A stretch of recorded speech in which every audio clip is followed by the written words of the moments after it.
Good morning mga auntie! Welcome back for today's video.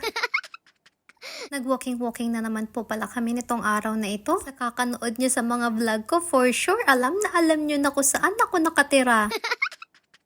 Magmo-model-model na naman ang person for today's video. Ngayon ko na-appreciate yung ganitong buhay na sobrang tahimik na lugar. Ang sarap pala sa pakiramdam na wala masyadong tao, hindi mapolusyon. Daan ulit kami sa may tulay. 나보다 더 소중한 내게 단 한 사람 그대만 보아요 좀처럼 항상 그 자리에 Kaya ayaw ko nanonood ng mga Korean drama. Minsan sinasabuhay ko. Nakita rin pala kami ng patay na isda sa tubig, and then nakakita rin kami ng, alam nyo yun, nakita nyo rin ba yun? Huwag na natin siya pag-usapan, basta nakahiga siya doon. Meron na naman tayo nakitang tapunan ng pupo ng aso. Dito kasi sa Canada, parang kailangan mo talagang nilalabas yung mga aso kahit winter. Kaya kapag mag-aalaga ka ng aso dito, kailangan masipag ka. Sa pagkakaalam ko, bawal din iniiwan yung mga aso mag-isa sa bahay. Kapag narinig ng kapitbahay mo na kumakahol yun, isusumbong ka nila sa pulis. Daan din pala kami ni Josawa dito sa Tim Hortons. Meron daw siyang gustong tikman na inumin na may tiramisu flavor.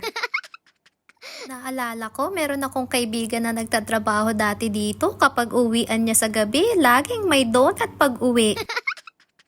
Nakakaumay din kapag araw-araw ka nakakakain ng mga matatamis na donut. Nung nagkaedad ako, hindi ko alam bakit parang hindi ko na gusto yung mga matatamis na donut. Ganon ba yun kapag nagkakaedad ka na? Bumili rin pala kami ng tidbits. Yun yung mga maliliit na donut. Gustong gusto ni CJ yun. Yung birthday cake yung flavor. Dahil hindi na nga ako mahilig sa matatamis na donut, sila na lang yung nag-agawan. Buti na lang mga auntie, pinaranas mo na sa akin ni Lord tumira sa isang malaking city which is yung Dubai.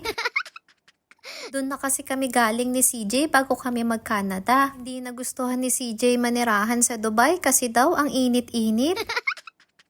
Ayaw ko rin manirahan ng matagal doon. Wala kasing forever doon.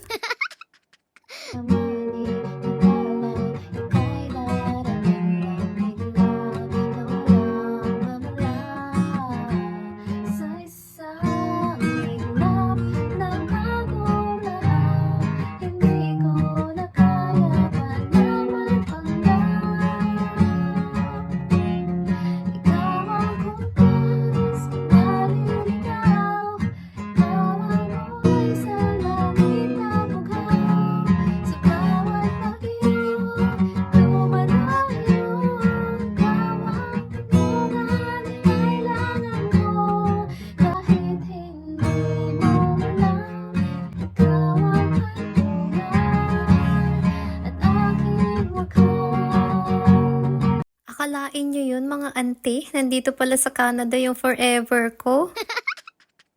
Ang tagal ko na palang inaral-aral yung kantang yun mga auntie, kaya pagbigyan nyo na ako. Minsan lang tayo mabuhay dito sa mundong ibabaw, kaya hanggat maaari iparamdam natin kung gaano natin kamahal yung mga taong mahal natin sa buhay. Uwi pala namin galing mag-walking, nagsando na ako, paano pawis na pawis yung likod ko. At dahil pawis-pawis ako niyan, amoy maasim, dinire-diretso ko na ang kilos ng katawan ko, kaya ayan, dali-dali akong nagsilinis ng bahay. Pansin ko, simula nung naglalakad kami ni Josawa sa umaga, parang gumagaan yung katawan ko pag gising sa umaga. Kinuskus ko na rin ng mabilisan tong mga table mat. Ang hirap i-maintain na maging malinis yung mga table mat, lalo na pag may bata ka sa bahay. Tuyuin ko muna sila dyan, and then habang pinapatuyo ko yung table, magva-vacuum naman ako dito sa sala para matanggal din naman yung mga alikabok. Hindi ko rin maintindihan mga auntie, hindi naman bukas itong bintana namin at nagkakaroon pa rin ng mga alikabok dito sa sala. At dahil isa lang akong hampas lupa dito sa Canada, wala naman tayong ibang gagawin, kaya maglilinis na lang tayo ng bahay. Buti na lang talaga, pinalaki akong masipag nitong mga ate ko. Maichika ko lang itong isa kong kakilala. Reklamo siya ng reklamo sa kanyang asawang babae. Paano daw walang alam gawin kundi kumain lang sa bahay. Tapos na pala akong mag-vacuum dito, mga ante. Pagkatapos ko pala magpunas, mag-vacuum, at tayo naman ay magmamap naman. At dahil pinasok ko ang pagiging content creator, kailangan binivideo na natin kung ano yung mga ginagawa natin sa araw-araw. Nung una, nawiwirdohan ako sa sarili ko kasi bakit kailangan kong i-video pati yung mga simpleng bagay na ganyan. Wala naman akong ibang maipapakita sa inyo mga auntie, hindi naman din ako expert sa pagluluto, pero yung linis lang talaga yung maipapakita ko sa inyo. Minsan din mga auntie, kumakain din naman kami ng prutas. Kain ka nung orange na yun. Ay, juice!